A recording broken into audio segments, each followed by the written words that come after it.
Welcome to వైఏ భక్తి channel. ఈరోజు వీడియోలో విశాఖపట్నంలో స్వయంభూగా వెలిసిన శ్రీ కనక మహాలక్ష్మి అమ్మవారి ఆలయం గురించి తెలుసుకుందాం.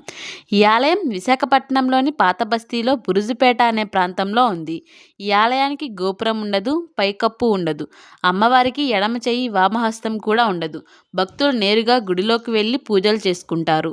ఈ ఆలయానికి 2 కథలున్నాయి. అవేంటో ఇప్పుడు తెలుసుకుందాం. ఒక బ్రాహ్మణుడు కాశీయాత్రకు వెళ్తుండగా విశాఖపట్నం చేరాడు. అలసిపోయి అతను ఒక బావి దగ్గర స్నానం చేసి విశ్రాంతి తీసుకుంటాడు. అమ్మవారు ప్రత్యక్షమై, నేను కలియుగంలో భక్తుల కోరికలు తీర్చడానికి వచ్చాను, నన్ను ఇక్కడ ప్రతిష్ఠించు అని చెప్పింది. బ్రాహ్మణుడు కాశీకి వెళ్ళే తొందరలో ఉన్నాడు. బ్రాహ్మణుడు, లేదమ్మా, నేను కాశీకి వెళ్ళాలి అని చెప్తాడు. అమ్మవారికి కోపం వచ్చి బ్రాహ్మణుడి సంహరించబోతుండగా ఆ బ్రాహ్మణుడు మహాశివుణ్ణి వేడుకుంటాడు. శివుడు ప్రత్యక్షమై అమ్మవారిని శాంతించమని కోరుతాడు. ఆయుధం పట్టుకున్న వామహస్తాన్ని మోచేతి వరకు ఖండిస్తాడు.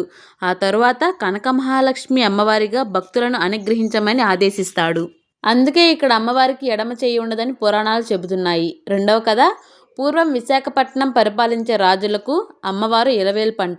ఇక్కడ ఒక కోట బురుజు ఉండేది. అందుకే ఈ ప్రాంతానికి బురుజుపేట అని పిలుస్తారు. శత్రురాజులు యుద్ధానికి వచ్చినప్పుడు విగ్రహాన్ని కాపాడడానికి ఒక బావిలో దాస్తారు. ఆ కంగారులో ఎడమ చెయ్యి విరిగిపోయిందని చరిత్రకారులు చెబుతున్నారు. 1912వ సంవత్సరంలో ఒక భక్తురాలి కలలోకి వెళ్ళి, నేను బావిలో ఉన్నాను అని చెప్పింది. వెంటనే బావిలో చూస్తే అమ్మవారి విగ్రహం ఉంటుంది. విగ్రహాన్ని రోడ్డు పక్కన ప్రతిష్ఠించారు. ఒకసారి రోడ్డుని వెడల్పు చేద్దామని అమ్మవారి విగ్రహాన్ని తీసి పక్కన పడేస్తారు. కొద్ది రోజుల తరువాత విశాఖ ప్రజలందరికీ కష్టాలు మొదలవుతాయి. తీవ్రమైన ప్లేగు వ్యాధితో విశాఖ ప్రజలందరినీ పీడిస్తుంది. ఇదంతా ఎందుకు జరుగుతుందని ఆలోచించగా అమ్మవారి విగ్రహాన్ని తీసేసినందుకని అర్థమైంది. వెంటనే ప్రజలందరూ కలిసి అమ్మవారి విగ్రహాన్ని ఇప్పుడు ఉన్న స్థానంలో ప్రతిష్ఠించారు. ఇంతకీ అమ్మవారికి పైకప్పు ఎందుకు లేదంటే, చాలాసార్లు కట్టడానికి ప్రయత్నించారంట. ప్రతిసారి ఏదో ఒక ఆటంకం వస్తుందని, అమ్మవారికి ప్రకృతిలో ఉండడమే ఇష్టమని అందరూ అర్థం చేసుకున్నారు. ఇక్కడ ఇలా శ్రీ కనక మహాలక్ష్మి అమ్మవారు భక్తులందరికీ నేరుగా పూజించుకునే అవకాశం కలిగించింది. ఈ ఆలయంలో ప్రతి సంవత్సరం మార్గశిర మాసంలో నెల రోజులు ఉత్సవాలు జరుగుతాయి. ఈ మాసంలో వచ్చే గురువారాలు భక్తులు రద్దీగా ఉంటారు. గురువారం రోజున ప్రత్యేకమైన అభిషేకాలు చేస్తారు. మొదటి పెళ్లి పత్రిక, మొదటి బారసాల, ఇలా అన్ని ప్రత్యేకమైన రోజులు అమ్మవారి సమక్షంలో జరుపుకుంటారు.